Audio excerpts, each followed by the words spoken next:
I'm Dave D, and you're watching XP Team USA.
Will you search through the lonely earth for me? Climb through the briar and bramble. I'll be your treasure.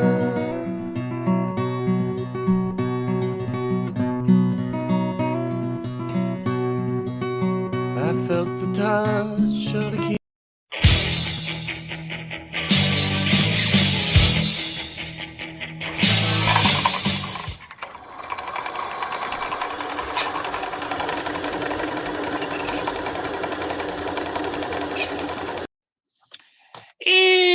It's Thursday, it's 8 o'clock, and it's the Big Detecting Show. In fact, it's the new and improved Big Detecting Show. You might not see any differences at the moment, but Adrian, I've had a haircut. Have you? Yeah, my son did I just thought you've always been old and grey. I mean, I've always had hair like that. Grey. No, not yeah, Ray. No, son did it. Adrian. Yes? How are you? Yeah, I'm good, thanks, Dave. Yourself? I haven't had a haircut. Yeah, I'm all right. I'm feeling better than I did last week, certainly. Yeah, I had your COVID jab. I've got mine tomorrow, so... Yeah, I suspect to be, well, saying that, it's different things for different people, isn't it? Well, apparently, I just thought when I get home, I'll have something to drink to, like, numb the pain in the arm and headache or whatever you get. But apparently you're not going to drink much after it, so I'm going to do a bottle of wine before I go. So when I come home, that'll be a bit better, really. Who's driving? Who's driving? I'll go on my bike. I've got a chopper. I'll go on my chopper. Yeah. Okay. Well, just good evening to everybody who's already watching this evening. Darren Booth, History of Kaylee. Hello. Tom Trussell, Dominic Tomczyk, Gareth Howard, Phil Lee Wills, Simon Hadlow, Pete Pesty, Steve Afcroft, TC Detect, Scotty B, Graham Dempsey, Wayne Hickmott, God, loads already. New York. And everybody else. Someone in New York, did we say? Yeah, Robert M. Howard. Hello from New York. Hello from upstate New York. Would you like a cup of coffee? Some biscuits? That's as bad as I can get with New York. Anyway, good evening to everybody. And as part of and hello, Digger Dawn and Kev Whitmore and Aaron Weedle and Shane Holdcroft. I missed all them. And Scott DeBay and Chris Bailey. Hello, everybody.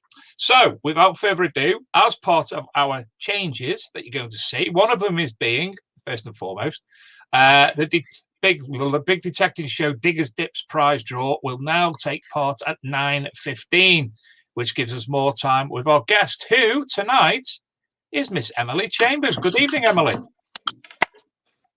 Hello, thank you for having me. Thank you for coming. It's great to finally speak to you properly. Yeah, likewise. It's been a long time coming. It certainly has. So basically what we're going to start tonight, we're just going to ask you about yourself, and then obviously we'll get into a little bit more into metal detecting, some of your finds, detecting with your dad. I thought she'd done that thing then that Barry was doing last week. Yeah. So Emily, tell us a little bit about yourself, if you don't mind. No, not at all. So I'm 22 from Somerset in England. I'm training to be a lawyer, and as my favourite hobby in the world, I'm a long-time metal detectorist. I've been detecting since I was 16, so that's over 6 years. And I live on a big farm, so I don't actually have any local permissions other than the farm. So it's literally all I do.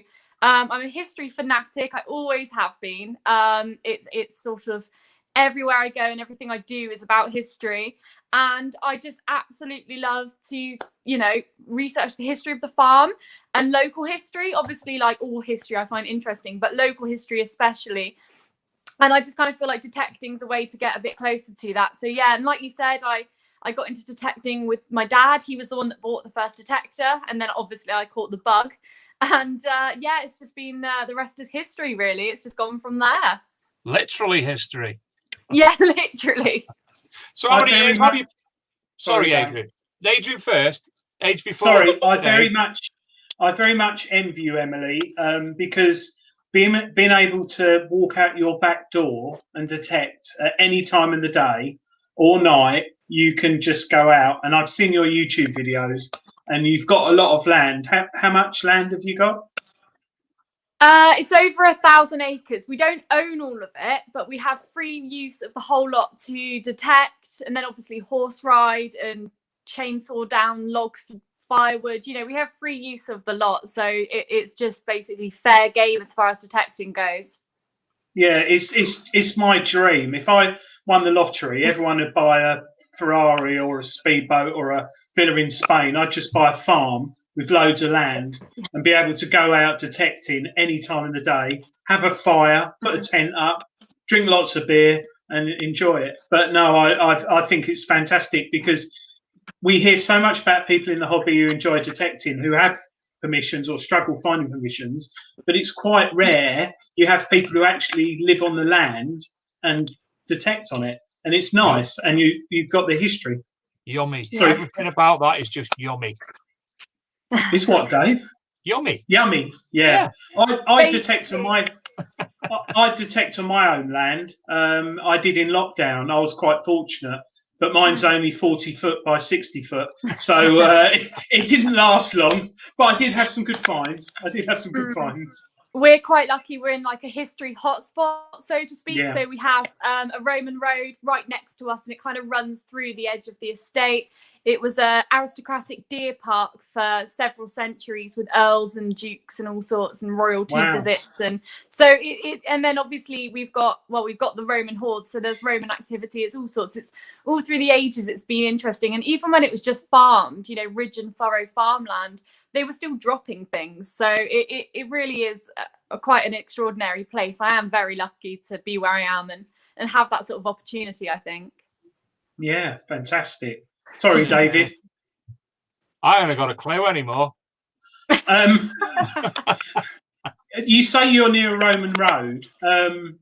I've got a permission that's near a Roman road, and it definitely shows there is more Roman activity there. Only last weekend we found a hotspot of Roman artifacts, and it's interesting because it seems to spread around a mile from the road, and there's certain things that pop up. One of them being wild garlic and things like that growing on the edge of the field, which must have been there from potentially Roman times, and snail shells, oyster shells. But we're not anywhere. Do you know what I mean? There's certain things, and they're in a certain area. Do you find that where so we've got Roman finds sort of littered over the hoard, but over the farm. But our main site, the hoard site, is very, very near to the Roman road. It was near the site of kind of a Roman settlement, and there, without giving too much away, there were some villas nearby. You know, it's a significant place, and we find that our hoard, which we once thought was a scattered hoard, we're actually now starting to think it could be a Roman settlement. Because we, like you said, we find oyster shells, we find so much black burnished ware, Samian pottery, grey ware, hobnails. And because the only problem we had was the fact that our Roman hoard is very near a 17th century banquet hall. And so we thought, before we found the Roman hoard, we thought the oyster shells were from that. We thought, oh, they must be you know, just from the banquet hall because they were posh aristocrats, they were eating all sorts. But then we found the Roman site with all the oyster shells, and then we were sort of wondering if there's any way you could date oyster shells, because we just wanted to know. But the black burnished ware is everywhere. We've got buckets full. It's crazy. That's a really good point, actually, because I've never ever thought that, dating oyster shells. Might write a book on it. Don't know anything about it, but because you get fresh water and salt water, don't you? So it can be a mix. But no, it's really interesting. Really interesting. You mentioned the Roman hoard. That was quite recent. You found that with your dad, wasn't it?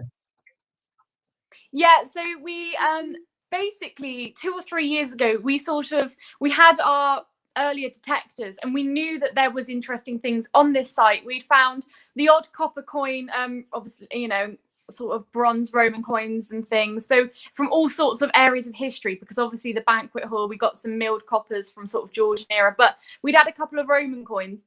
But the area is so heavily iron polluted. It is honestly a thick carpet of iron. We have little magnets, and you can drag them through the soil, and there'll just be iron filings everywhere over them. So for a long time, we couldn't actually detect the area. And then we got our hands on some better detectors. And then we went back, and like you said, we just got coin after coin after coin. It was unbelievable, really. And there's so much still out there that we've just not had a chance to find yet, I reckon. So the big question is, what machine did you start out with, and did you buy it, or did your dad buy it? So my very ever first machine was the Garrett Euro Ace, and that Dad bought that one when I was 16, and we went out with it, and I was doing the digging, and sort of, because we didn't have a pinpointer at that time, so Dad would get the find out of the hole, and then I'd split the pile in two, and Dad would find which pile it was in, and I'd split the pile. So it was kind of a teamwork. And then Dad bought the AT Pro, the Garrett AT Pro, and it was good, but it didn't have the multi-frequency, so it just wasn't quite what we needed. And then I got the Garrett Apex, and Dad got the Equinox, the MindLab Equinox 800, and that was when we could get to the Roman site, because finally we had the sort of detectors with the ability to detect in that sort of ground. And I think the Equinox did quite a bit better just because of its power, I think, to be honest. Did you find, though, because quite often, I mentioned earlier, I'd field test for a treasure hunting magazine, so I'll quite often go out with my friend, and he'll have a Rutus or a Nox or whatever. Yeah. And I'll probably have a beginner machine, let's say, beginner to intermediate machine. He will not pick up stuff with his high-end machine, but I will with his low-end machine, and vice versa. Did you find that with your dad? Massively. And something my dad and I quite often like to do, and especially when Dad was getting used to the Nox, is if I got a signal, he'd come over and have a look at it with his before I dug it, and vice versa. And quite often, well, more often than not, whatever he could pick up with his knocks, I really couldn't pick up with my apex. I think it was just the amount of iron in the site was just unbelievable, and I just couldn't. With the knocks, you can very much tune out the iron more so than on the apex. So with that sort of sight, while he could pin onto a certain number, say a Roman coin came in at a reading of 8 or 9 on the knocks, which they regularly did, my apex would just be flicking everywhere. And even if you discriminate away from them, you still sort of can ping, they still ping. If the iron readings are strong enough, it just sort of distorted what we were trying to get. It was a pain. That sight is a pain in the arse, regardless of what detector you use, to be honest. And, you know, Dad, because I went back to work, I was furloughed, and I went back to work quite soon after the field was harvested and we could get onto it. And Dad would just spend hours after hour in the field going, you have to go so slowly over the hoard site, because it is just, you just have to really go over with a tooth comb to be able to pick out the coins. Yeah, it's interesting though, isn't it? I think it's always best when you detect in pairs or groups, because some people find stuff others don't, and it just goes to show, doesn't it? Yeah, absolutely. Sorry. I mean, that's it. I've always been I've never actually gone to any club digs or group digs or anything like that, but it has always been me and Dad, and it's been brilliant. It's lovely. What I'm not being rude here, but a young lady your age is quite rare in our hobby. So what was it that finally clicked when you thought, I want to do this? Was it your interest in history, or was it unearthing stuff, just the excitement of what's under the ground? What was it? What was it? So, like I said, I've been what a lot of people probably call a history nerd. I was always going to castles and National Trust properties ever since I was young. I would spend hours and still do, just spend hours researching history, just for fun of it.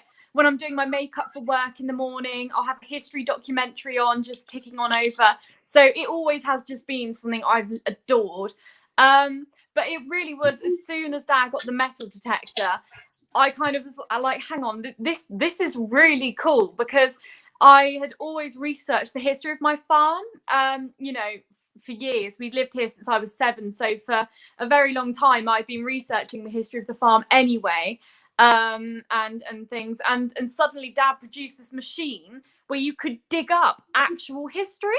And from day one, I just thought that was the coolest thing ever. I just finished school. I just finished my exams. I had a massive summer holiday, and it's all we really did is just detect in all weathers.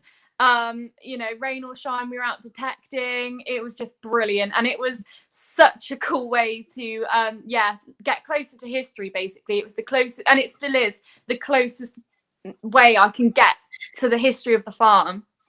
Yeah, I must admit, your YouTube channel is quite nice.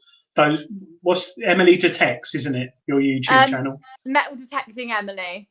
Sorry, yeah. I've been following the wrong one. No, I had to think about that then. I can't remember. What I find quite good and nice is most of us, when we dig up a find, we look at it and go, oh, that might be, you're pretty spot on with your identification of finds. So is that through reading books or just watching stuff or magazines? How have you got to that level? It's a bit of everything. I think we have a lot of identification books, and I do quite a lot of reading online. I just like looking at what I could potentially find as well as what I have found. So I quite enjoy buckles. Don't know why, I always have. So I'm always looking at things. Yeah, they're gorgeous, especially Tudor and things like that. It's gorgeous. But yeah, so I've always sort of been looking and reading, but ever since I started detecting, it's been just an upwards curve of learning, you know, trying to identify a hammered coin. You learn about sort of 50 others that you thought could be it, but aren't. And also I think it's repetitiveness, as in on our farm, we often find King George II half pennies and toneback buttons and musket balls. So after a while you go, oh, that's a so-and-so, because you found like 50 others over the years. And the thing is, I'm the first person to hold my hands up and say, I have only been detecting 6 years. I am only 22, so I don't know everything. And I'm quite happy to admit I've just found this, no idea what it is, because I'm not going to stand there and make weird and incorrect guesses and make myself look like a tit. I'd rather just say, I don't know what this is. Does anyone else know? You know, because it makes me look less stupid that way. Yeah, don't worry. I make myself look like that a lot. Sorry, Dave. What? I was just going to mention earlier. Luke, can you share the screen for me, please? You mentioned the Roman horde, and there's been quite a few questions about it. Obviously, I don't know much about it. I've had a look at the video, but can you tell the readers about the finds? Obviously, it was over a period of time. What machines yourself and your dad were using when you found them, and how many are in total at the moment? Yeah, so in total, we currently have 67 coins, although I do expect this to go up when the field is ploughed. We found the horde using the Minelab Equinox 800, and as well as that, we used the Apex. It's a scattered horde over an area of about 20 by 30 sort of meters. It is in a huge area. And although that doesn't sound like too big, when it's so contaminated, it is just really, really difficult. You just have to go over so slowly. The coins are all from a very similar time period. It's from the House of Constantine. Sort of, we're looking at I think it's 320 to 340 AD. However, it's actually like unbelievably hard to ID Roman coins compared to say like Tudor or Georgian, whereas it's relatively easy to look at a coin or just Google the monarch and find what coin it is. Roman coins have a much wider variety, it seems, and unless you're actually very well versed on Roman coins, which I'm not, because I never really found them that much before the horde, it's quite difficult to actually figure out what coins they are. So the ones that we have been able to ID and accurately date, it's about 340 AD, and it's the House of Constantine. Some of them are in poor condition, they're really toasted, but others are actually in really, really good condition. My favorite coin from the horde as well, I don't know how to pronounce it. It's a Barbarius Radiate. That's a wrong pronunciation. Someone could probably correct me. But it's a imitation silver, which was an imitation at the time that was made to look like a silver coin, but was actually I think it's bronze or copper. I can't remember what they made it out of, but it was just dipped basically. And you can tell that because most of the silver dip's now worn away. So although it looked quite convincing at the time, it's quite interesting. It's a Roman forgery, so to speak, which I find really cool. Cool, yeah. Sometimes fantastic. Thanks, Luke, for bringing the YouTube. Obviously, that looked a lot better looking at the video, and it was like you were describing it on the video itself, which was, fantastically well done. So, beautiful find, and obviously, it must be even more special the fact that you're sharing the hobby and the passion with your dad. Oh, massively. I mean, I've always been close with my dad. We've always got on like a house on fire. He's it's quite cliche, but the best dad I could ask for, and we've also, I think maybe that's where I got my passion from history. Ever since I was little, we'd be going out field walking and finding pottery or clay pipes in the fields, and little like 5-year-old me was going out collecting clay pipes in the fields.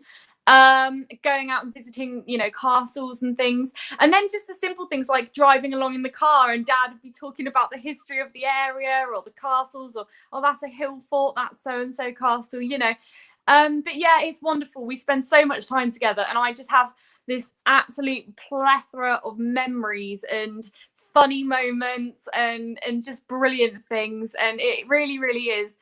It's something that we can bond over, because obviously dad's, a middle-aged man and I'm a young woman, and we don't have that much in common in our day-to-day life. But detecting in history is something that we just click with. It's just a shared interest, which is so much more than an interest for both of us, because dad feels the same way as me, and he just knows everything. It's crazy. He just knows so much about history as well. He's like a walking encyclopedia of history. It is unbelievable. So anything I don't know, he knows, which is really useful. Do you find, I know the machines you've got are different, Yeah. but would you say you find more than your dad?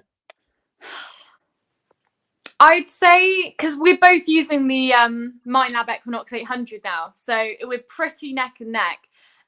When Dad was using the Nox and I was using the Apex, he was finding more than me, and like he was having, it's hard to explain. He was having stronger signals. When he got a definitive signal, he had that signal. Whereas I was there with the Apex for hours trying to make things sound like a signal, even if they weren't quite. And I was digging a lot of iron.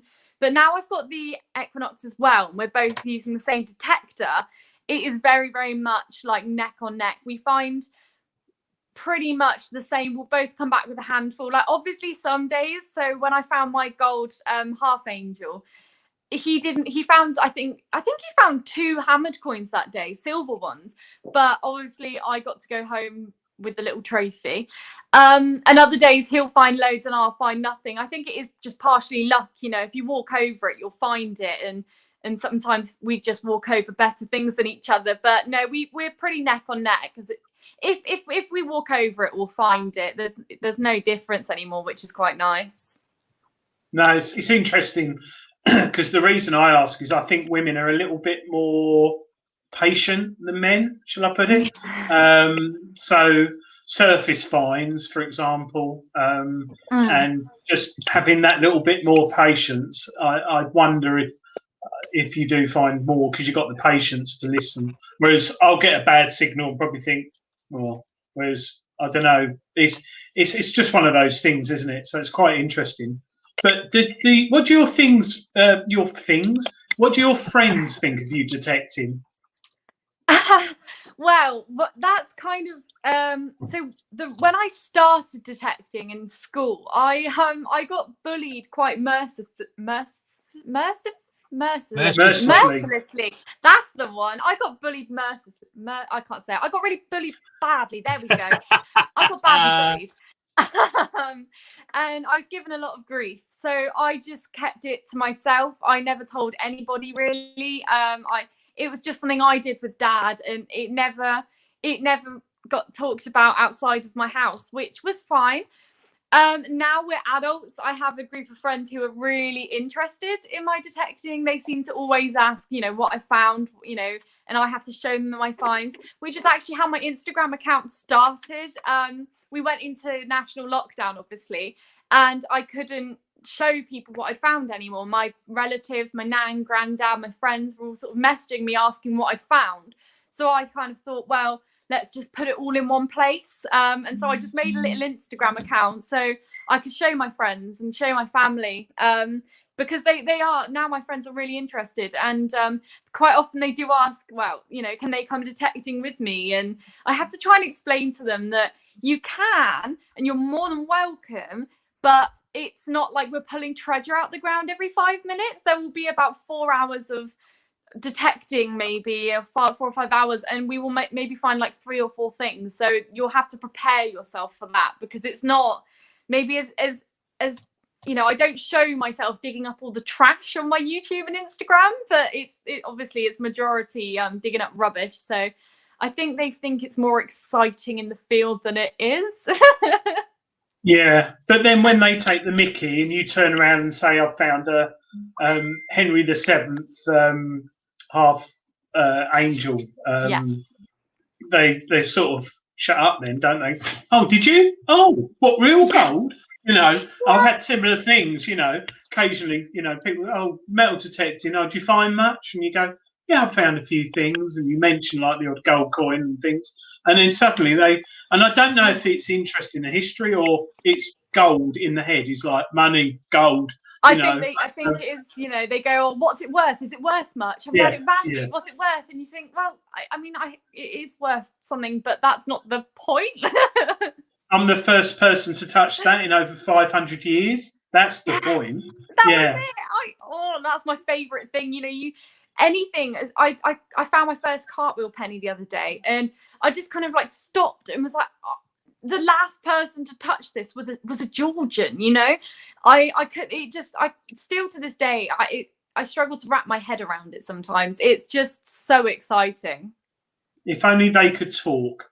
That's what I think. If No. only any artifact. I mean, what is your favourite? Is it artifacts or coins? What is your favourite find? My favourite find is artifacts. I like finding coins. They're always exciting. And my Henry VII obviously was probably the most exciting day in the field I have ever had. But I still find artifacts more interesting because, like I said, I detect to learn more about the history of the farm and who lived here and who walked these lands and what they were doing and what sort of things they were up to. So, for example, we found a lead horn book the other day, which is a lead sort of tablet with the alphabet printed on it and something written in Latin on the back. And that was an educational tool for poor children, made out of lead though, for poor children. And that's mind-blowing. I mean, that's so cool that children hundreds of years ago would have held this and learned from it and studied the language and learned how to read from this implement that I've just dug up. It just is absolutely mind-blowing. Everything like that. I mean, coins are cool, but they pass hands a lot through history.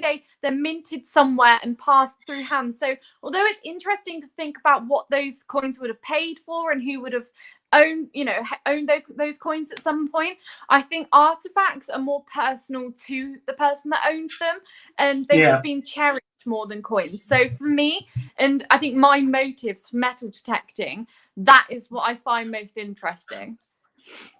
Well, listen, we mentioned that we're going to have some little new features coming onto the show. So I'm going to share the first one right any minute now when I find the file. And these are going to be popping up now and again during the show. So, Luke, I think I'm doing this right. We haven't shared videos before. So here is the first little video of the evening.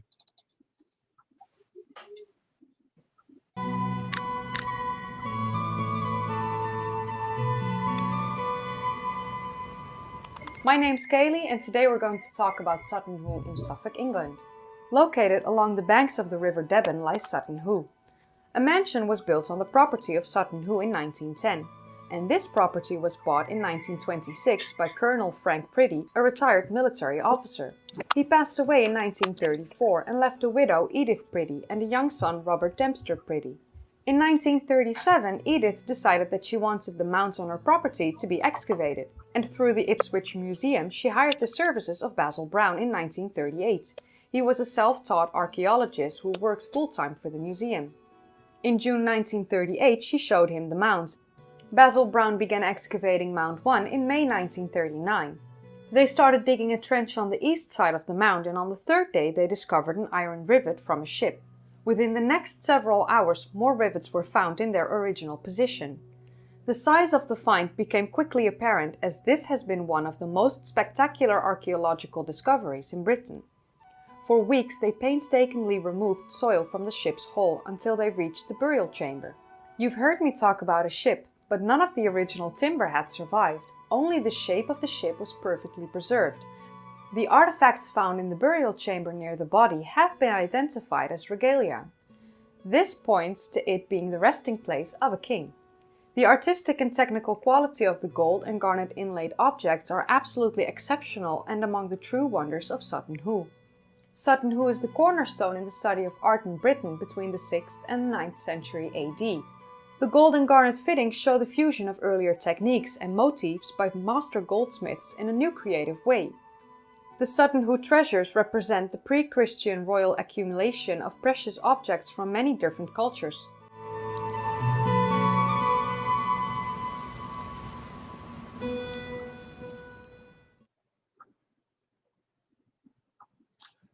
How good was that? That worked perfectly. I'm well happy with that. And thank you, Kaylee. You can see the full episode of History with Kaylee's look at the Sutton Hoo on her channel, History with Kaylee. So pop along over there, and it's a fantastic. And we're going to be bringing you more things akin to that, trailers for YouTube channels, etc., as well as some other bits and bobs. And we're going to have, probably next week, we're going to make an announcement on some of the things that we are looking at with the Archaeology and Metal Detecting magazine, including that of Kaylee as well. So we're going to be including Kaylee a little bit more. Evening to all the other new people who've popped into the chat room tonight, all the new viewers. Thank you for coming. This is the Big Detective Show with myself, Dave Sadler, my co-host and confidant, Mr. Adrian Gaylor, and tonight's guest, Emily Chambers from Metal Detecting Emily, not Emily Metal Detecting. So you noticed I might have been a little bit quiet in the show up to now, but we've had a lot of questions coming through, which I've been jotting down.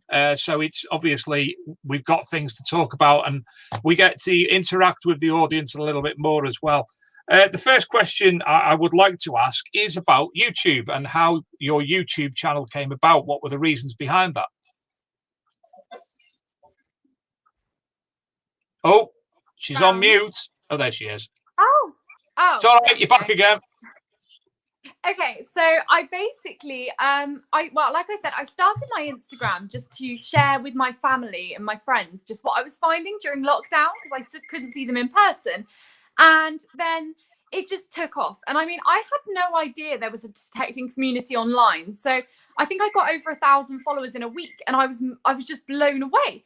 And I had all these messages from people saying how they were like really, they loved seeing what I found because they couldn't detect for whatever reasons. They lived in the cities and they found it hard to get permissions, or they could detect, but they wanted to detect England.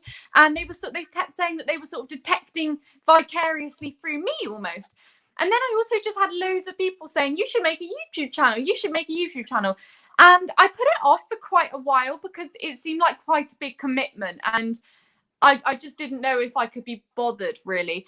As in, I could, but I had quite a lot on my plate with exams and things coming up. So I did think about it for a while. And then I just sort of thought, well, why not? I don't have to keep to an upload schedule as much. So if I can, make other people happy by letting them come with me on my digs, even if it's virtually, then so be it. So I made a channel just thinking, anybody who takes an interest might want to watch.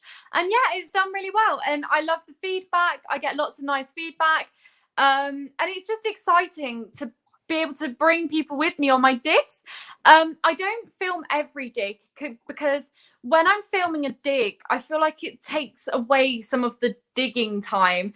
I'm often having to think about, I'll kind of open a hole and I'll see something, and then I have to think, oh, right, let's get my phone out, film this. Whereas I just want to get and find out what it is and have a look at it, So I don't film every dig, and sometimes I just want to detect. I don't want to have to think about filming it and stuff. I just want to hang out with Dad. But yeah, no, it came about just really as an extension of my Instagram for anybody who wanted to come on my digs through me, and sort of dig vicariously in England through my channel. So yeah, it was a bit of a venture and a bit of a stepping outside my comfort zone, but I'm really glad I did it, and it seems to be doing quite well. So it's just nice that people are interested more than anything. Adrian, I have to admit that along with the discriminator Chris, Emily is by far our best spoken person. Yes. Hats off to you, Emily. You're probably nervous first time you've been on a show like this, but you're coming across very well. And I'm sitting here, like I said the other week, I feel like I'm watching television. I'm interested, and then I realise I'm in it. But yeah, no, well done. Your dad must be very proud of you as well, because my daughter's just starting to get interested in it. She had the Apex. I had a field test on the Apex, and it's a machine. It's lightweight, easy to use, and she enjoyed it. That's why I got the Apex, because I'm quite small. I'm 5'3", so like the AT Pro was too heavy for me. It just makes your arm ache after a while, and I did go to the gym and try and do push-ups and things, but after a while it really pulls down your shoulder and that. So, but then I really, really did want to get the Minelab, the Equinox 800. And when I was talking to Dad about, you know, is it going to be too heavy? Will it strain my arms? He just said, well, you have to grow some muscles then, won't you? And so I just got on with it, really. Do people laugh at you in the gym for doing one-arm press-ups? Yeah, just weightlifting one arm. It makes me look quite suspicious, really. I'll tell you the comments in the chat room in a minute, but we're going to have to get Chris the Discriminator on alongside her one day, and they can have a well-spokenness out. Scotty B's comment. Brilliant. Scotty B's comment. Best ever. Still bigger than me, Emily. You go, Scotty. You go. On that note, I get on really well with Chris. He's lovely. Are you thinking of going to Detecticon or similar rallies? Yeah, so I've been looking into it because, like I said, I've never ever been on any club digs. I've never been part of a club. I've never gone to any group digs or anything like that. Partly because I didn't actually know they existed. Like I said, it was just me and Dad, or just me now and again, and that's how we rolled. So until I actually went online and found this massive community of detectorists that I didn't know existed, I didn't know clubs and groups and things. I didn't know there was a whole festival for detecting. I didn't know that many people were into it. So yes is the answer. I will definitely be going. Despite the fact my friends are into detecting, as in they like to see what I found, I've never ever had a detecting friend until I went online, and now suddenly I've got loads of detecting friends, and I kind of want to meet them all. So yes, I will definitely be going to as many as possible, to be honest. As soon as like the whole COVID thing's done and dusted, and it's, you know, safe to get back out or whatever, I will just be going to them all if I can, as many as possible, really. Well, I think there's actually 10 tickets left now for Detecticon, which is in Northumberland on June the 23rd, 24th and 25th. So anybody still wants to go to Detecticon, have a look at that. Put it in your Google search engine. You'll find it straight away on the North of Tyne Metal Detecting website. So, Scotty, I might not be able to attend because I don't know what day I fly out to Turkey. But if I can get there for at least one day, I will be there because I've promised you. Anyway, do you know all the questions that I've been writing down, Emily? He keeps asking. He's preempting everything. So one of the other questions that we've had is about siblings. Do you have any brothers or sisters, and are they also interested in the hobby? So I've got a younger brother called Tom. He's, how old is he? I think he's 19. Yeah, no, he's 19 now. I always forget because he's like 12 in my mind. He's my little brother. But yeah, no, he's 19 now. And no, not really. He kind of is slightly, as in, like, when we come home, he likes to, if he's around, he'll be like, oh, what have you found? And we'll show him. And I'm the one often like, oh, look what we found. And he's like, oh, cool, nice, well done. When we found the half angel and Dad and I got home, we basically burst through the front door. Tom was in the kitchen and he was like, you guys all right? And I was like, look what we found. And he really, really did appreciate that. He was like, this is incredible. And he does show an interest, but as far as detecting, I don't think he's ever gone detecting. I don't really think he's a computer scientist in the making, so he's more into his PCs and gaming and computers and things, and I'm more interested in detecting and history and digging and stuff. Scotty, you'll be glad to know I've just sent a text and a fly out on Monday the 26th. Do you reckon I could get 3 days in Northumberland before? Give it a shot. There's a shot. We'll have a go at that. I'm getting abuse for saying I might not be able to go here. Have you ever metal detected on top of a hill in a thunderstorm? Who asked that? Was that Dad? Gallo May. Yes, we have. It was probably one of our funniest memories. We were on top of a hill.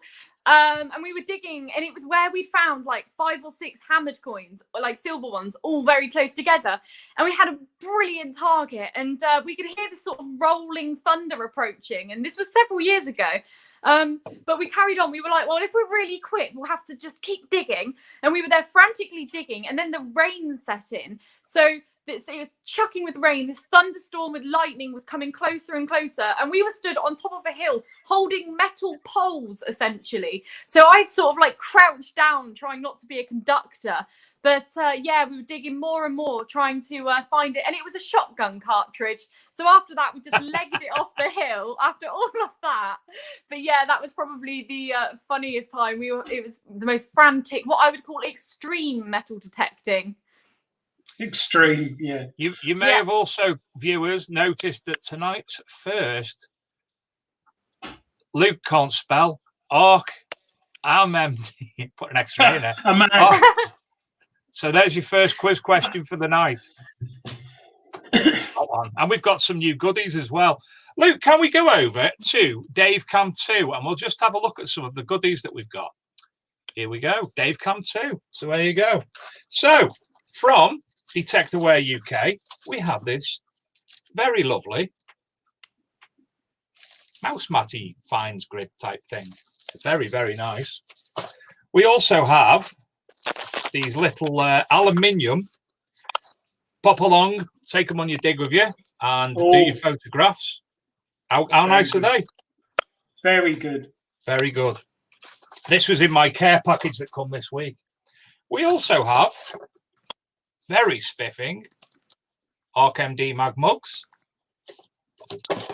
And also, because I asked him to, well, I bought several things for trial, a big detecting show mug. Adrian needs one of them for drinking on the show.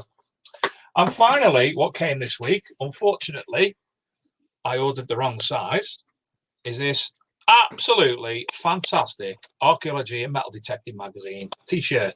So thank you for Detectingware UK for that. Also this week, for those of you who don't know, in the shops right now is this month's Treasure Hunting magazine. And there's a field test of a Quest Q30 by apparently the world's most foremost field tester, machine tester, whoever that may be. Oh, hello, Adrian. Oh, hello, David. Sorry, I didn't get that bit. Broke up. I think what we'll do now, we're going to show another wee video, another trailer for another new YouTube video of a gentleman who's going to be coming on the show in a few weeks' time, or maybe a month or so. So here we go. What's about?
Here in Siddington in Cheshire stands a beautiful timber frame church dated to 1474 AD.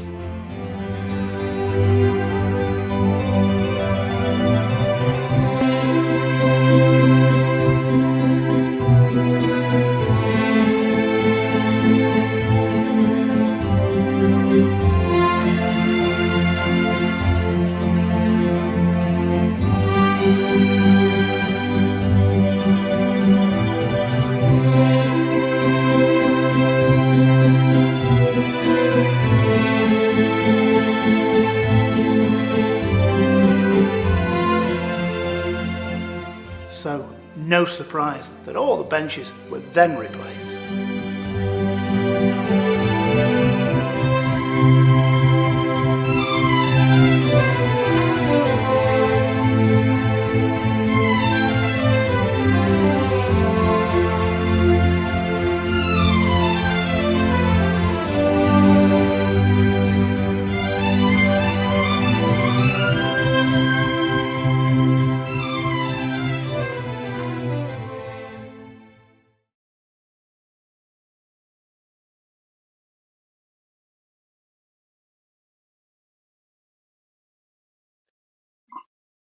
I was on mute then. I forgot to unmute myself. TV presenter for history is the channel. James Baum is the gentleman who's making the videos. That was Siddington Church in Cheshire, and it just so happens to be where I got married and where my two children were actually Lovely. where they were both christened there, my children. So a lot of memories, that place. Absolutely stunning. There's another episode of a church just down the road called Martin Church, and again, absolutely stunning. That one's actually got perspex in the wall, so you can see the old mortar. What's it called? Wow. What's it called? The grass and the mortar. You know the word. Mortar. Yeah. No, the old Whittle. No. No. Oh, Daub, Whittle and Daub. Whittle and Daub. There we go. We got Engine there. bracket. So yes, as you can see, we're going to pop in a few videos here and there. We've got a few more still to do before the end of the show. And in about 10 minutes or so, we're going to have a look at the news, and we're going to talk it between us. We're not doing the news in the old manner, which we normally do. We're going to do it a little bit different, and we're going to obviously have a chat with Emily during it as well. Adrian's chose one this week, and I've chosen one this week, but we will be doing the news in full on the website itself over the weekend, the weekly news, and probably incorporate more archaeology into it than we normally would. So there you go. Emily, you've mentioned the angel, and nicely, I've got a photograph lined up of said image. Luke, if we can share the screen. There we go. Absolutely beautiful. So there's a great story behind this in relation to while everybody else was sat at home, not able to do anything, your exercise was standing outside your back door waving your metal detector. So tell us about how this came about. So this basically, so on the farm we have kind of a post-medieval farm. So the estate has like a couple of farms on it, and the older farm was built on the site of a medieval manor. So it's had a lot of history for many, many years.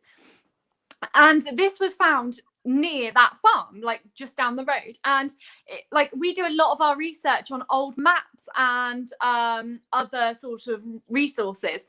And on all the old maps, like the really, really old maps, you can see that there are little kind of, there's like a building or something. And on LiDAR maps, you can see the remains of something. And there's a road on some of the much older maps which led to nothing. So we figured that there was something there at some point. And you know, field walking, you can see that there's so much post-medieval pottery leading always sort of 17th century onwards. So there was definitely something going on there. And now obviously this coin is older than that, but it doesn't mean to say that there wasn't something, you know. So we started out in that field, and it is a bit of a dumping ground for sort of Victorian people. So there is a lot to work your way through. And this site, we had just been finding so much like musket balls, old buckles, old thimbles, all sorts of things from that period and later. A lot of basically Tudor finds, typical Tudor finds. And then I got a signal, and we dug so much lead that day, lead fragments, cut lead, musket balls, and I just got another lead reading. I think it was like 59 on the apex, and it was just a standard. It wasn't even as strong as lead, and so I didn't really think much of it at all, like at all. I just was thinking, oh god, another bit of lead. But I had to dig it, because if you get a relatively good signal with a relatively non-ferrous reading, and it doesn't move and it's not flickering, you've got to dig it. So I dug it, and next thing I know, I saw it was poking out the soil, and I saw around the edge of it kind of the lettering, and gold had not even crossed my mind. I didn't think for a second it would be gold. I thought it was tarnished silver. And then I kind of looked closer at this coin in this mud lump, and I'd never ever found a gold coin before. And so I kind of was thinking, surely not, surely not. And I shouted to Dad to come over, and then my hands got all shaky. And yeah, we cleaned it off, and clear as day, it was not only a half angel, but one of the best conditioned hammered coins we've ever found. I can't quite understand how we got so lucky. The area that it was found in, because like I said, the estate was a deer park for centuries. That area had only really been ploughed for a few decades. So it didn't have the heavy plough damage that a lot of the other fields had had. You know, it had always been close to the farm. And if those were buildings at one point, it would probably have been in maybe their yard or their back garden sort of thing. We think it could be a hunting lodge because of where it's located, and it's kind of in situ with other, like the dog kennels, the hunting kennels, what the remains of are relatively near. So it kind of all ties in that it could have been a hunting lodge or something. But it just was absolutely mind-blowing. And you know, we were both over the moon, Dad and I, and we couldn't really concentrate on much else that day. Eventually we did just have to go home and clean it and double check we'd identified it, and it was just unbelievable, to be quite honest. I can't, the adrenaline was just something else. I can't describe it really. It was actually pointed out to us on the show by one of our friends, Aaron Weedle, who actually he'd found it, and he at the time he'd started to put some videos together for the weekly news. So he included that and asked us to obviously give you a shout and see if you were able to come onto the show. So we've got Aaron to thank for asking you on the show, really. So thank you, Aaron, as ever. We like Aaron. He's nice. Absolutely stunning coin. I mean, the detail on it is something else. If I look away like that, it's because I'm looking at my other computer because I can't see what's going on. So I'll draw to this one a minute, but it's absolutely stunning. So there's obviously a ship and a coat of arms on one side. Do we know who the effigy is on the right? That's Archangel Michael, and he's slaying a dragon with his long sword thing. But yeah, it's Archangel Michael, who's, I believe, a religious figure at the time. And you can even see the detail in his little legging things that he's got on. I don't quite know what they are, but it's just unbelievable. I can't. I mean, I've actually got it here because I just always have it around. There it is. There's a little thing. Wait, how do we do this? Okay, well, he's kind of there, nice and shiny, and then there's the little boat thing. It's not the best quality on my camera, but yeah. It is an absolutely so. Congratulations on finding that. It's absolutely stunning. Thank you. And I'm sure everybody will agree. And I've stopped sharing now, so I can look at the screen again. We've got some other images as well to look at that you've sent over. So Luke, if I could share the screen again, that would be delightful. And then obviously you can tell us about where am I? There I am. I was lost. You can tell us about these as well. Yes, sure. Are we sharing, Luke? Am I there? Not at the moment. Let me just pop back the other way. Oh, yeah. It's because I haven't pressed the button. David Technology. So this is you and Dad? Yeah, this is me and Dad. We went out on his birthday. Because he was like, his birthday's in June. So obviously June last year was lockdown. We couldn't go out or do anything. So we went metal detecting for the day, obviously. And I think in that photo, we just found Elizabeth I thruppen, so silver hammered coin. And that's just our little photo of success. I do like his T-shirt. That's fantastic. Yeah, he's pretty cool. What machine did you find it with, Emily? So I actually found that, I think, with the Euro Ace. I think I was still using the Euro Ace at that point. And I found the signal, and then I let Dad sort of take over because he wanted to check it out, because I think he hadn't had his AT Pro that long. And yeah, and then we dug it up. He sort of like, I dug and he just checked the signal every now and again, and it was hammered.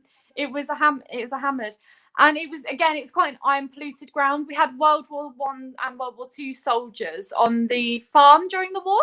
And I think that was the area where perhaps they had a shower block or something, because there's loads of like old tiles and parts of shower, mechanics or whatever it is. It just seems like perhaps there was something there that was a showery blocky sort of thing. So it was really hard to find. Basically, it was all amongst other stuff. But yeah, that was a brilliant day.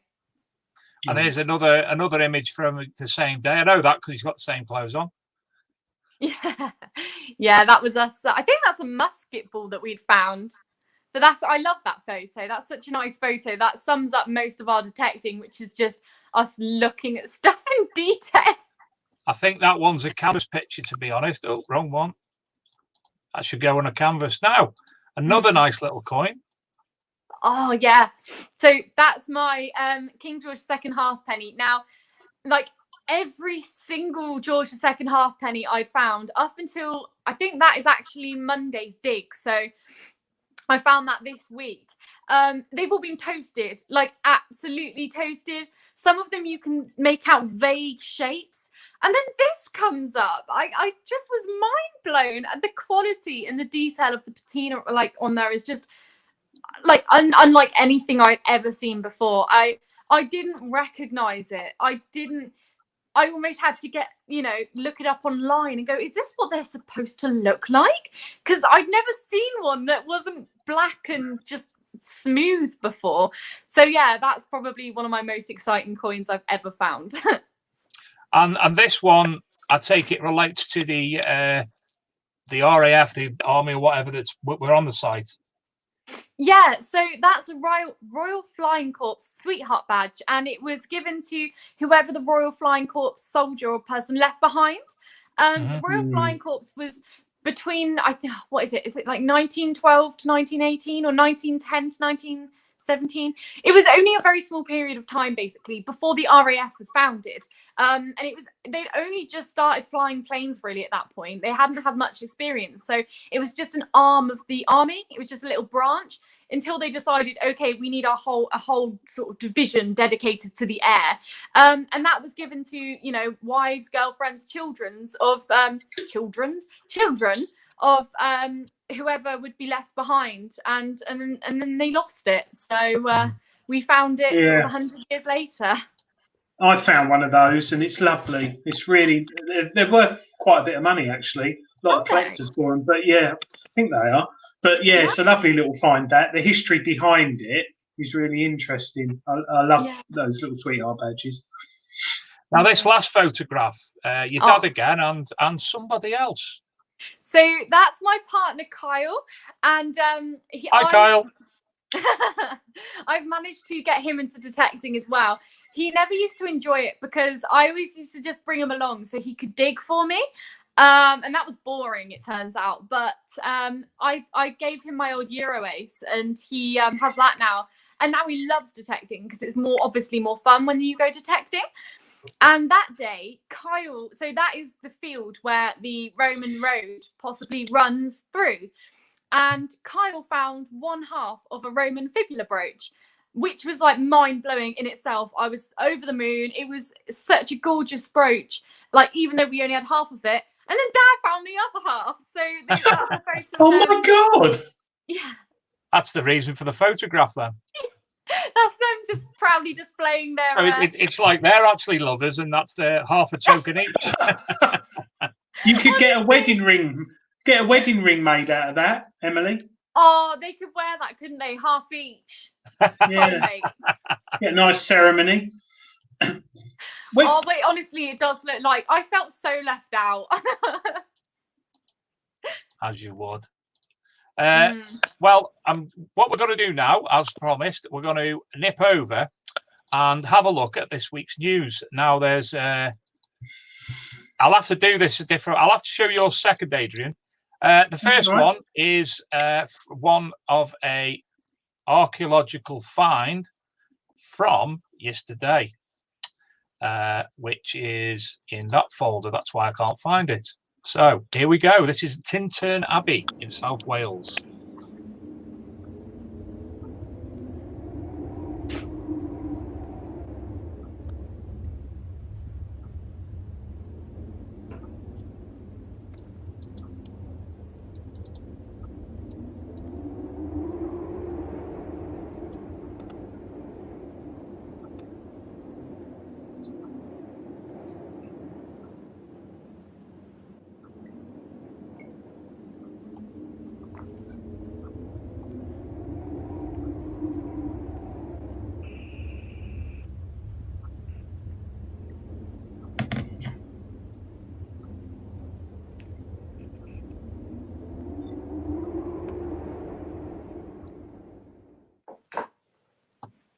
What do you think of that? That was absolutely fantastic. We did put, as soon as I found out yesterday, we put a report on the big the Archaeology and Metal Detecting magazine. Wonderful, that, isn't it? Yeah. I saw that. Eerie music. Yeah. It's just gobsmacking. You just don't know what you're walking over half the time. No. You know, you just I want to know kind of, I just, honestly, my first thought is I'd love to metal detect in there. If it's been hidden for so many years, the last people to go in there would have been there hundreds of years ago. I'm sure they would have dropped stuff, and you just want to go and see what's in there. I'm hoping that it does get a good, proper excavation, and we can find out all the reports on that. Next up, we've got an image that Adrian wanted to give mention to. If I can find it. This is... We'll be in a minute, Adrian. Sorry. Sorry, it's not great quality. I took it off the magazine. This has been found by Richard Monk in Suffolk, and he's intrigued. It's a copper alloy brooch he found, and he wonders if it's Roman. He's looked in the Bennett's Bible of Roman artifacts, and he's found sort of similar, but he's not quite sure if anyone knows what it is, because he's done a lot of research. It clearly shows Triton, who was the son of Poseidon, and apparently he used to play his instrument to calm the seas. It was like a good luck charm to sailors or soldiers who went out to sea. And he's interested if anyone's come across anything like that, or has got any idea of sort of whether it's Roman or it's off a 1964 Triumph Herald car. So yeah, I'd be interested if anyone's got any. It looks like he's got he's blowing a sort of horn there with two pipes with a bird, and then the other side he's got like a trident. But I've done a bit of research on it and cannot find anything. Do you know, I'm looking now, and I've just Googled, instead of Googling Triton, I Googled Neptune, and there's a modern brooch that looks not dissimilar of him blowing his horn. So maybe if you look for Neptune as opposed to Triton. Oh, it is off the Triumph Herald then. Pesky varmint. Damn. Sorry, Emily, that's an old car. Sorry, me talking. It's a very old car. We do have another thing that I just want to give mention to. This Saturday night, we're doing a live show for Detectable, and there will be the draw for the competition that's currently running on detectable.com/competitions. It'll only be for an hour. Myself, Luke, and Adrian will be here.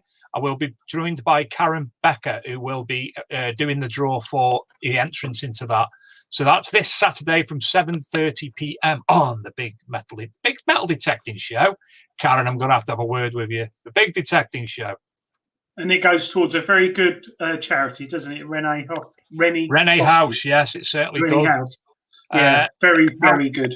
The final thing I want to show this evening is another little video, which I'm sure most people are aware of.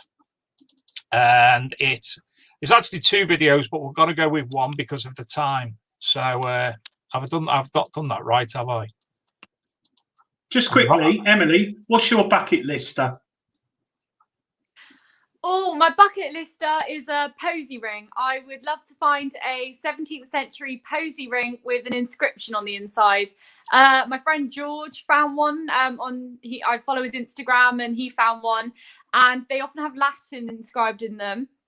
And I just want to find one of them because I want to find a gold ring, basically. But also, I'd love to find one that's inscribed because it just is so personal to the person who lost it.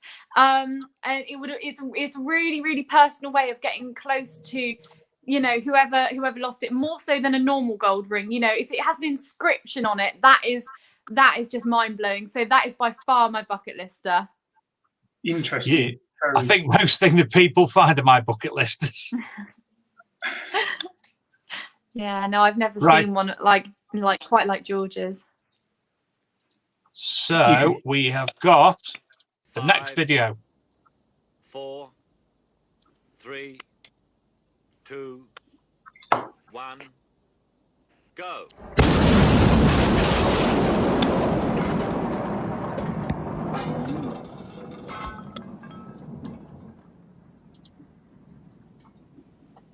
You're only supposed to blow the bloody doors off.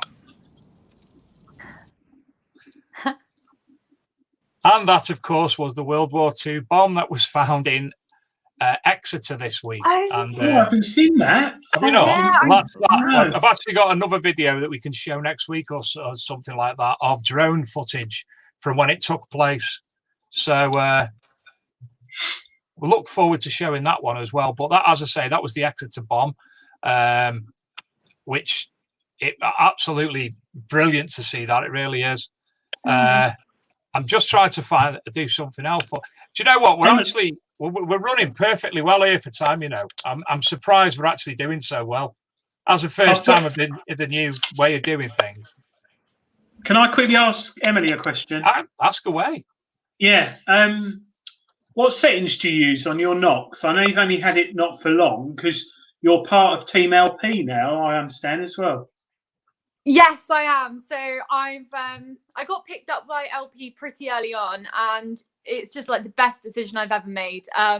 Not only are they like a fantastic sponsor, but also I'm obviously, like you said, in the team. So I've met so many amazing people, and they're just like a group of fantastic people, basically, and they're really supportive, really helpful. Yeah, so that's fantastic. And like I said, they were so kind in giving me the Knox.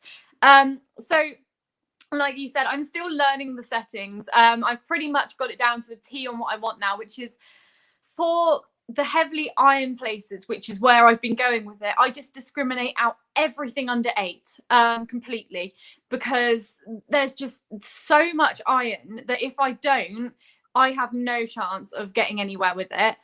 And then I do it on the like plowed field setting, number 1. I don't know the actual proper names of the settings. I know there's like park and beach and things, but yeah, the field setting, number 1. And then I discriminate out everything under 8 and kind of keep sensitivity in that mediums. But yeah, no, I just try that, and that seems to work fine for me. I know Dad's more fine-tuned than me because he's had his longer and he's really found what's worked for what areas, but that seems to be going pretty well on what I run it on at the moment. So this time next year, there'll be Emily's Knox settings that everyone will be trying out. Yeah, they'll be programming it with my little things. Yeah. Well, I mean, we can keep talking. Don't worry about that. But I'm going to share the screen now because I've got 1 minute till this week's Diggers Dips draw. Nice prize this week as well. So, Luke, am I sharing that? There we go. I think. Oh, there we are. So let me just refresh that just in case. So first prize this week is Reading Land book, which looks phenomenal. Reading of the landscape is something I love to try and do. I've been doing it in my entire life. I want to drive everywhere. I'm not looking at the road. I'm looking at fields. I don't know. I haven't crashed. Second place tonight is 10 Diggers Dips tokens, and third prize is 5 Diggers Dips tokens. So we're 50 seconds away from that. Emily, did you ever watch The Detectorists? No, so everybody keeps telling me I should watch it, and then I always keep forgetting. I know. Disconnector. Even. Gosh. I know. Everyone keeps literally everyone I've spoken to says, "Oh, you should watch it," and I always think, "Yeah, I should. I really will." And then I turn on Netflix, going, "Right, come on." And then I find like a history documentary pops up in my recommended, and I'm like, oh, Romans, and then I just forget. Can't forget, you and your dad will love watching that together. It's very much on our agenda. I think I'm going to have to force us to sit down and just watch it like from back to back. Right. Sorry. Tonight we have 36 entrants. I'm doing an Emily now, aren't I? Anyway, so Emily, a number between 1 and 36. 22, because that's how old I am. Adrian. 31, because that's how old I am. And because I'm going for 12. Oh, look at this. 12! Hey, for God's sake. You've done that about 4 or 5 times now. Davis. Do you know, I was actually going to go for 22 and see if Barry worked again. Is your next door neighbour Ben Davis? Next prize, number between 1 and 36, Emily. 14. 14. Adrian. 11. 32. Oh, it's in the 20s, but it's 22 now. Oh. How tense is this, Emily? Oh, Number 27, Rob Random, and a winner again. And the final prize of 5 Diggers Dips tokens. Emily? Okay, 15. Adrian? 42. There's only 36 numbers. 12. I'll go for 27.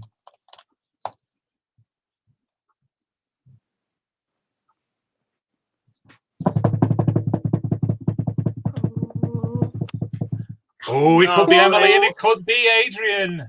It's so intense. Stop. And it's number 16. I pressed the button wrong. Hayden. So tonight's prize is Ben Davis has won the book. Rob Random's won 10 tokens and Hayden's won 5 tokens.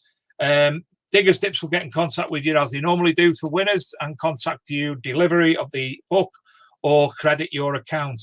And also for the spot competition we've done at the fridge during the show, what we have 10% off at the moment with ArcMD 10, I think it was.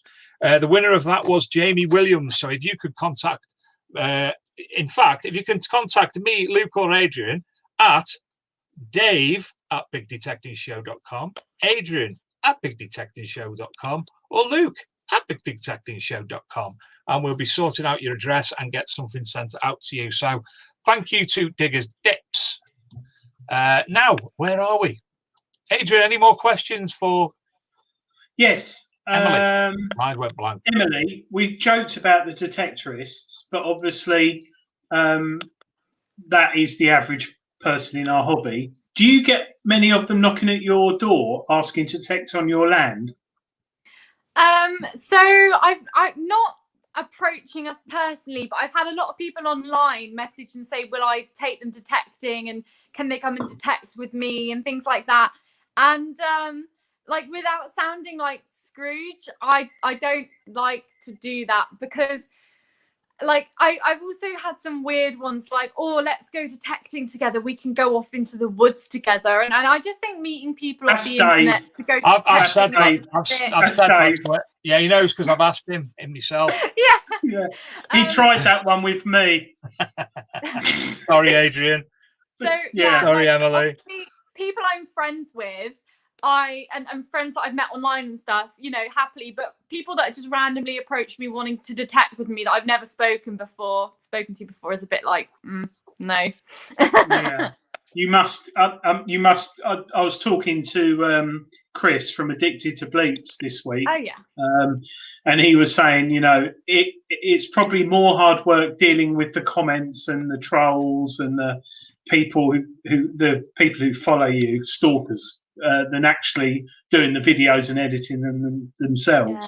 So it must be a hell of a nightmare, and I don't envy them because editing the videos isn't a simple thing, is it? And filming them, like you said, I personally have tried it, But when I'm out detecting, I go out to metal detect. Yeah. And hats off to people like yourself who are able to do it and produce great videos for us to enjoy, especially in lockdown, you know, when we couldn't get out and people like yourself could put content up there. It's a really good thing. Yeah, no, the trolls are something like I think because obviously I don't look like the typical metal detectorist. I've been called all sorts of names and called a wannabe and you know, all of this and that.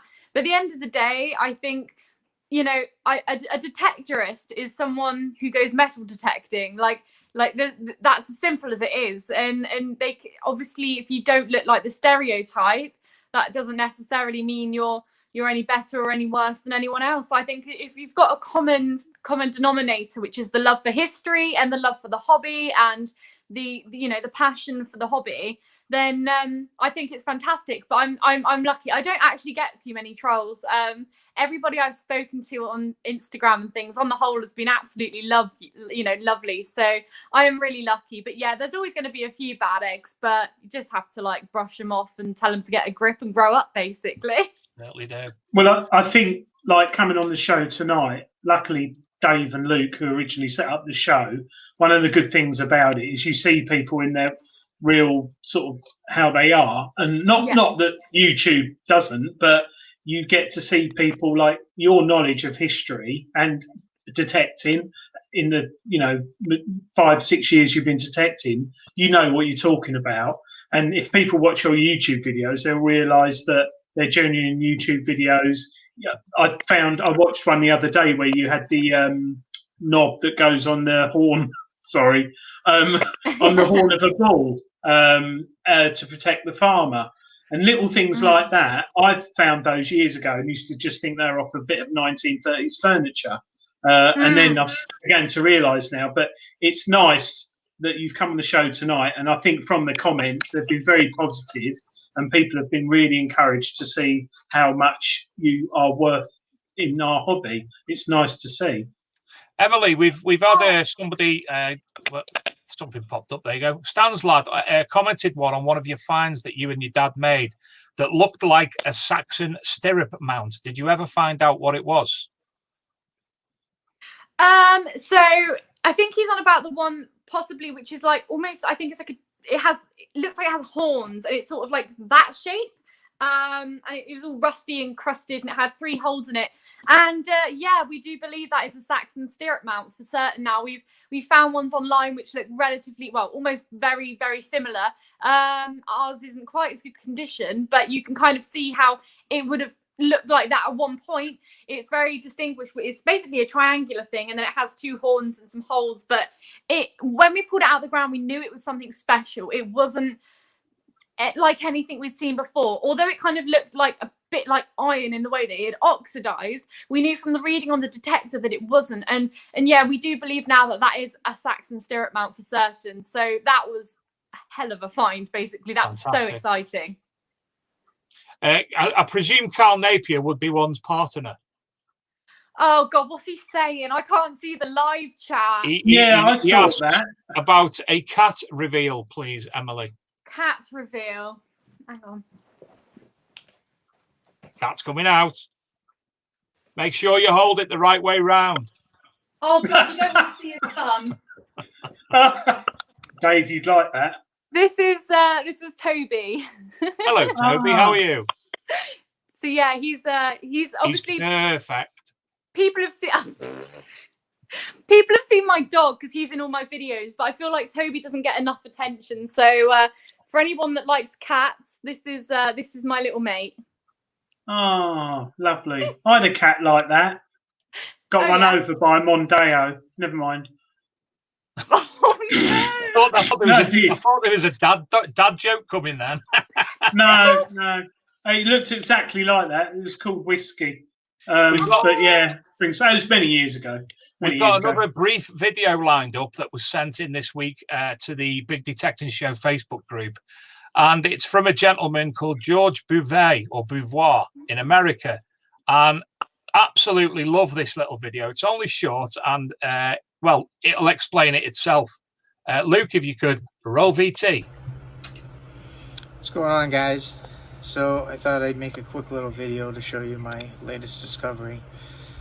This is the clump I found a few days back that has the Flying Eagle cent from the 1800s. That's a US coin, of course. It's got other buttons in it, some other metal as well. There's a rivet. But while I was checking it out, I seen a shiny edge, looked gold, so I started scraping away some of this top surface, and I seen this button. Looks like a 4-hole button from London. I'm assuming it's gonna be brass, but I will test it with my gold tester without pulling it out of there.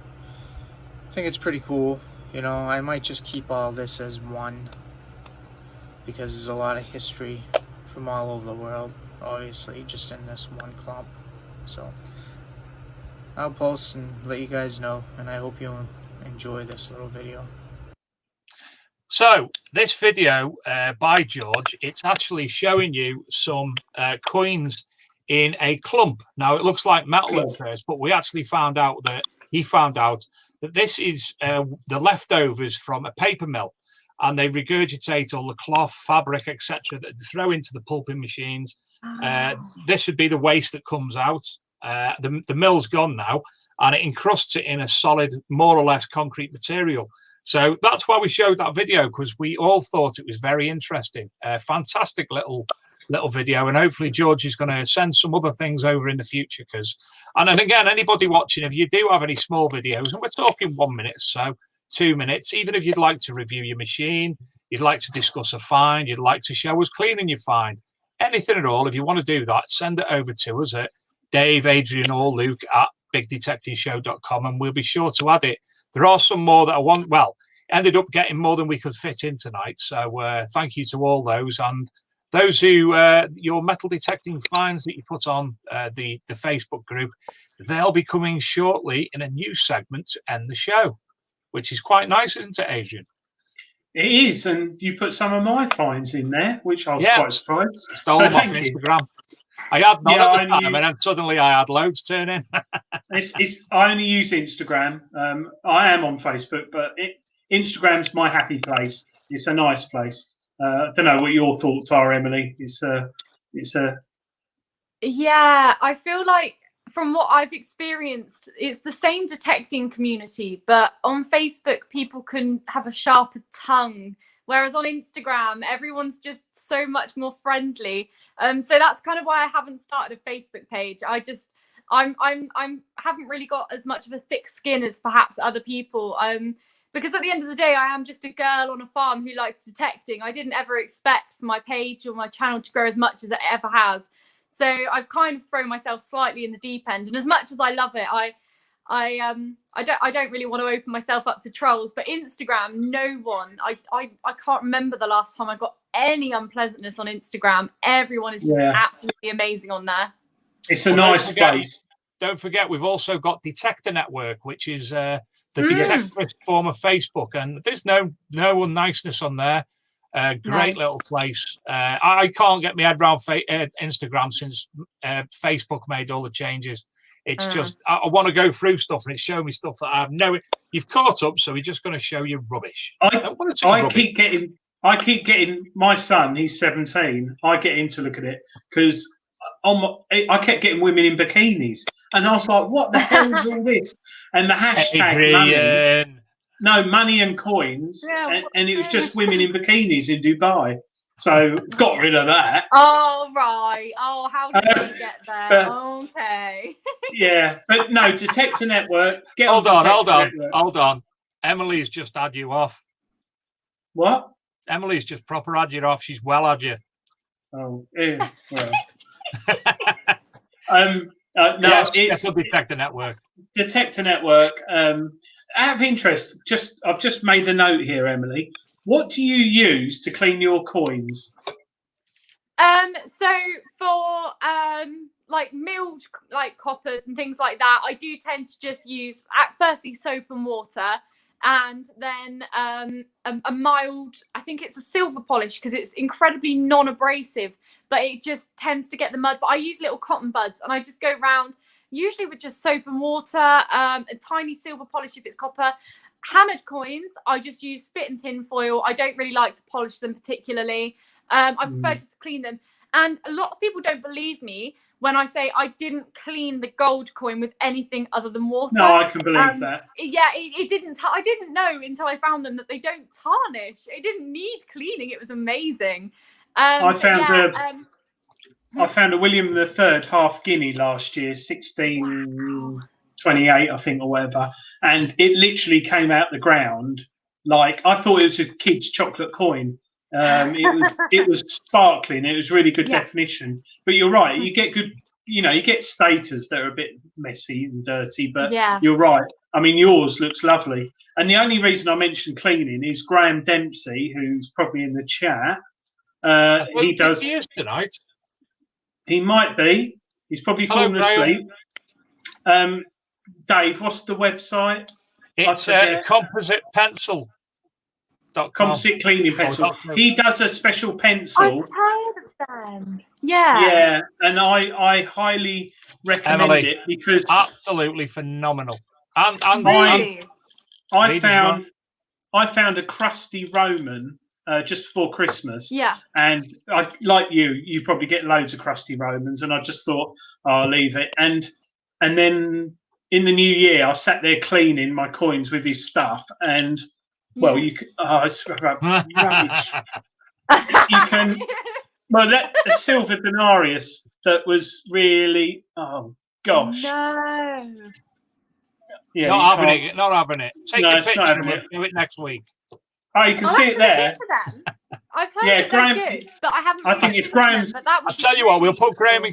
Graham is watching. He's just sent me a text, so I'll put you in communication with him, and he can tell you all about them personally, because the range that he's got now, from just having the original composite pencil to the additional tools to use in it, and the cleaning solution and the wax and the other bits and bobs, phenomenal range. Lee Hull's just reminded me, this is what he used, and this is what I used to use until Graham comes along. Wow. It's absolutely brilliant because it cleans it, and the beeswax stays on and protects. One of my friends used it on a Bronze Age axe head, and it's in the museum now with that wax polish on. So that's what we use as well. So Emily, is there anything else? We'll be ending the show shortly. Is there anything else you'd like to add? And obviously, please point people again to your YouTube channel. Yeah, well, basically, I just wanted to say thank you so much for having me. It's been an absolute pleasure. So, like they said on that little yellow thing, my YouTube is Metal Detecting Emily. I'm not the most scheduled. I don't have a schedule. I try and upload maybe every week or every other week, but when I do upload, I do like to kind of put a lot of effort into it. So if you fancy watching my my channels and stuff, or my videos, then go for it. But yeah, I haven't really got much else. Oh, look, there's my page, look. But yeah, no, I mean, what I do is I just kind of film, I make it up as I go along. There's no real planning to anything that I do. It all depends on what I find and what, when I find it, and if I find something, and if not, I just tend to abandon the video mid-dig and just carry on digging without filming, and it's just as good. But yeah, if you like the look of what I do, then feel free to give me a follow, because I'm going to be trying to keep on some sort of regular upload schedule as much as I can do anyway. What you just said sounds like me in life, plodding along, having no idea what I'm doing. Pretty much my ethos is, make it up as you go along. I hope for the best. Just do what you can, and that's the best we can do. Brilliant. Well, we're going to be ending the show momentarily. Please stay on for a couple of minutes more before the adverts to see the viewers' finds, because it's something I'm not very good at videos, so I'm trying to do better. But the song is phenomenal. The song is so catchy, isn't it, Adrian? It's untrue. Yes, very good. Even my little lad's been banging all day because of it, and you'll realise why at the moment. Emily, it's been an absolute pleasure having you. It's I think I've even learnt a lot as well from, and you're so passionate about the subject, and you obviously have so much knowledge, and it's great that you're able to pass that on through your videos. So thank you on behalf of myself, Luke, and Adrian, certainly, and the viewers tonight. Oh, thank you for having me. It's been an absolute pleasure. I've really enjoyed it. And you're more than welcome. Sorry? It's nice to have a genuine, enthusiastic person on. So thank you very much. It certainly is. Oh, And it's if my you want pleasure. the little trailers you saw before, if you do any videos and you can compile a 1.5 minute, 2 minute video, we'd be more than happy to play it on the show to point people to your videos. Thank you. I'll happily do that. That sounds fantastic. Thank you so much. It's been an absolute pleasure. We are dead nice in reality, really, aren't we? I mean, I took my hats off to show Adrian my lockdown hair as well. Look at that now. I'm a hippie. Interesting, Dave. I've been bald. I've been completely bald for 15 years. So I'm trying to see what it looks like. I'm starting to do it. Right, everybody. Again, thank you, Emily. It's been a pleasure. Thank you to Luke and Adrian. And we will see you all next week with our guest, Stephen Mearer, who's an old friend of mine, a fellow co-editor of the Phenomena magazine when I was co-editor of that some time ago. In fact, we launched it together. And he's also part of the team who are responsible for Chariot of the Gods theme park in Blackpool. So we'll be talking a lot of ancient civilization and such like. So something I can get my teeth into next week because I have more knowledge than that about metal detecting finds. So again, thank you, everybody. It's been a pleasure having you tonight, Emily. Thank you, everyone in the chat room for asking great questions. And we'll play out with the readers' finds. Good night, everyone. Thank you. Bye. Bye.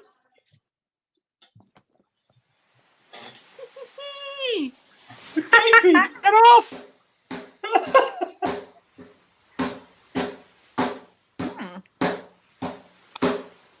There once was a field set back by the sea that I want to hunt, just my buddies and me. We all showed up, got our gear turned on, so swing your detectors, swing. Soon as the sun gets bright, we'll hunt for treasure with all our might. One day we'll find that gold, let's get our detectors and go. We've been hunting for hours now, found some trash and parts to a plow. We haven't found gold and I don't know how, but we'll hunt till it's time to go. Soon as the sun gets bright, we'll hunt for treasure with all our might. One day we'll find that gold, let's get our detectors and go. Before the sun set, I heard some beeping. They came running to the sound of screaming. Deep in the hole, something round was gleaming. Turned out to be tinfoil. Soon as the sun gets bright, we'll hunt for treasure with all our might. One day we'll find that gold, let's get our detectors and go.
Many spend their days passively searching for something interesting to do.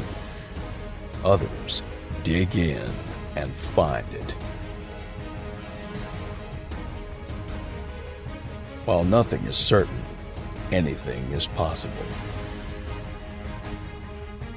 And the anticipation leads you into action. Because it's here that adventures begin, stories are unearthed, secrets are revealed, fortunes are found, mysteries are solved, and the past is brought to life. Nothing valued is ever lost. It's simply waiting to be discovered. So here's the question. What are you looking for?